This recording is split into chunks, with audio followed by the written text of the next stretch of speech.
はい、こんにちは。ニャンゾーギミックです。先日ですね、とある iPad の情報をネットニュースで見まして、2028年に Apple がですね、iPad の折りたたみ式のものをね、発売するんじゃないかということを、っていうね、内容のものだったんですけど、これについてね、ちょっと解説したいなというふうに思って、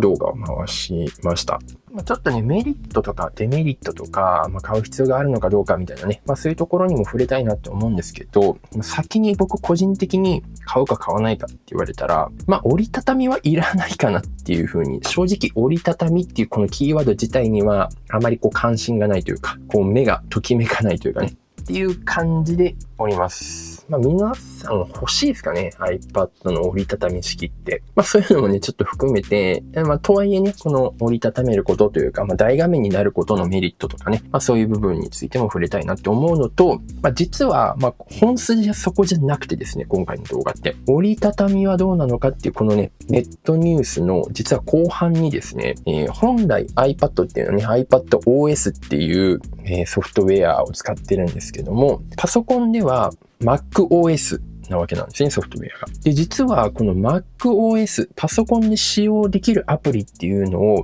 iPadOS、iPad でも使用可能になるんじゃないかっていう情報も実はね、そこに書かれていて、どちらかというとこの折りたたみかどうかみたいなっていうよりも、この MacOS のアプリが iPad でも使用できるかもっていうこっちのニュースの方がね、僕にとってはすごいビッグニュースで、なので、そこについてもね、ちょっと触れたいなっていうふうに思っております。で、まず、折りたたみがどうなのかっていうところで、メリットですね。先に買わないって言っといてね、メリットを伝えるのもあれなんですけども、もちろん、全く興味がないかって言われたら、折りたためること自体には興味はないけども、大画面になるわけですね。基本的に、この今僕が使用している iPad Pro、2024年モデル M4 チップ13インチのものですね。これが要は2枚並べたぐらいの画面の大きさになるみたいなんですね。クリエイター目線、絵を描く人とか動画を編集するようなクリエイター目線からすると、画面が大きくなるに越したことはないというかね、画面が大きくなることによって、作業環境っていうのはやはり快適になるかなと思ってるので、そこはすごい嬉しいなって思ってます。あとは、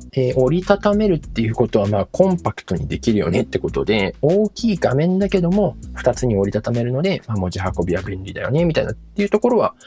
折りたたみイコールみたいなところとね、直結するぐらいのメリットだとは思うんですね。で、あとは折りたたみでね、半分だけ平置きの状態で、半分だけパカって開いた状態にすると、ノートパソコンみたいなイメージで、要は iPad1 枚だけで自立させることができるようになるんじゃないかなってイメージしてます。普通にこれ iPad1 枚だけ、板1枚だけだと自立できないですね。何らかのケースとかを付属のね、ものを装着して、で、パカって開くようなところでね、で、自立させるみたいな。っていうような何か付属品を使って iPad を立てるみたいなね。っていうのがこの今の現状なんですけども、そういうふうに折りたたみのね、ものだと、そういう付属品とか使わなくても、それ単体だけで自立させることができるのかなっていうところも、すごい魅力的ではあるかなって思いますね。ぐらいですかね、メリットは。残念ながら、これ以上、絞り出してもちょっとね、出てこないんですけども、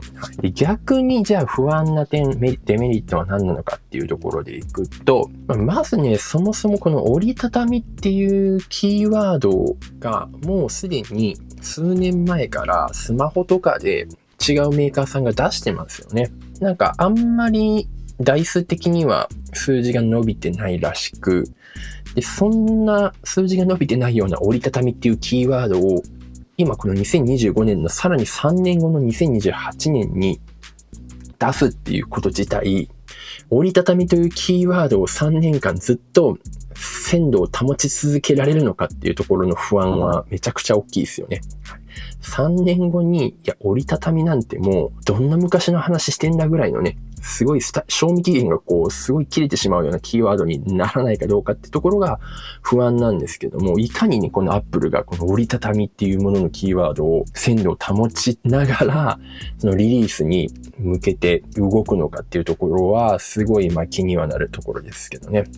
っていうね、この折りたたみというキーワード自体のあまり目新しさがない感じっていうのがかなり不安材料の一つですよね。はい。あとは、折りたたみってね、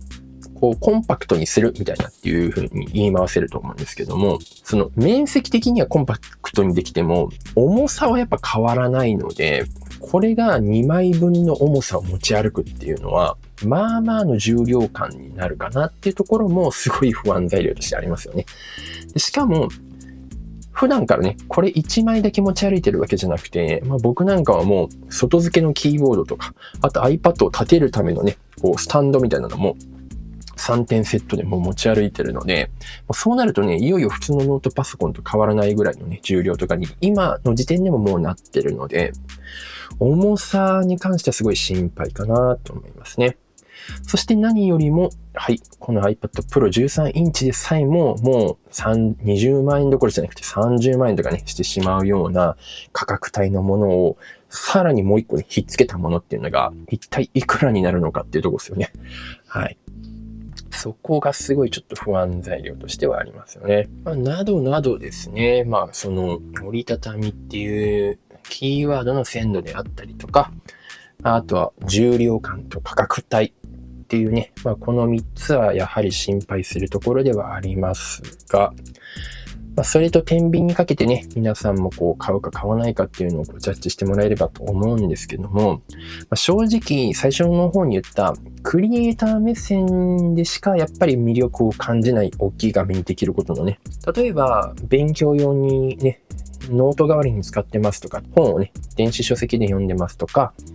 ちょっとビジネス寄りの人がパソコンのサブ機として iPad を使ってますみたいなっていう、ユーザーさんたちにとっては、もうほぼほぼ必要ない iPad なのかなっていうところはありますよね。というのも踏まえて、皆さんどうでしょうか？気になりますか？この折りたたみの iPad。ぜひね、皆さんのコメントもお寄せいただきたいんですけども、このね、折りたたみの情報っていうのは、またね、ちょっと情報を追いかけていきたいなって思ってるんですけども、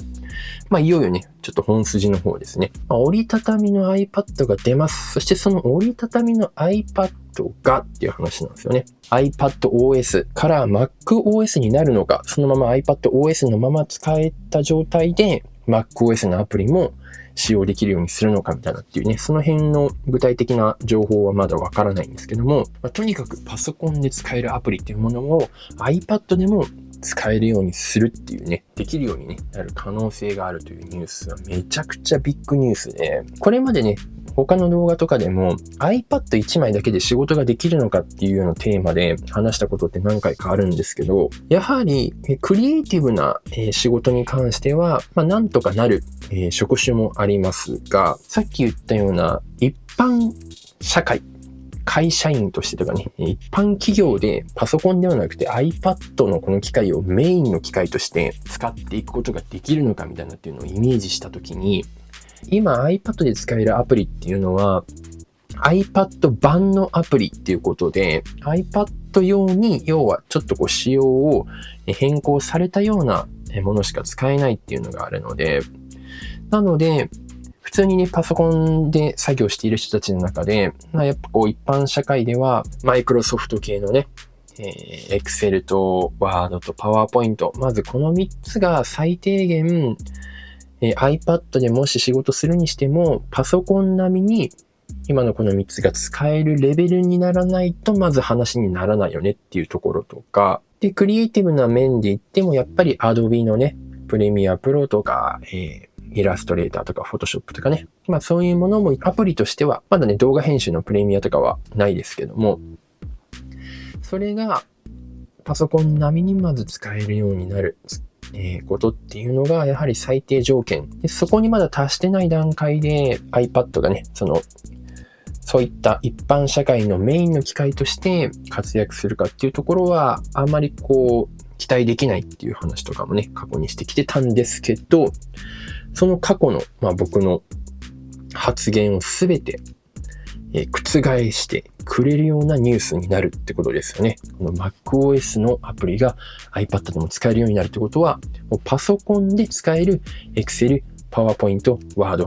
プレミアプロとかね、そういうものが iPad にも使えるようになるっていうことに、つながるということだと思うんで、はい。これはね、めちゃくちゃ大きいし、すごい楽しみですね。はい。というようなね、ことで、今後もね、その辺の情報、追加情報とかがもしね、あれば発信していきたいなっていうふうに思っております。皆さんもね、パソコンのアプリで iPad で使えるとしたら、こんな機能、こんなアプリが使えるようにしてほしいみたいなね。iPad で何のね、パソコンのアプリを使ってみたいかとかね。そういうような、感想があればコメント欄の方にお寄せください。それでは本日は以上となります。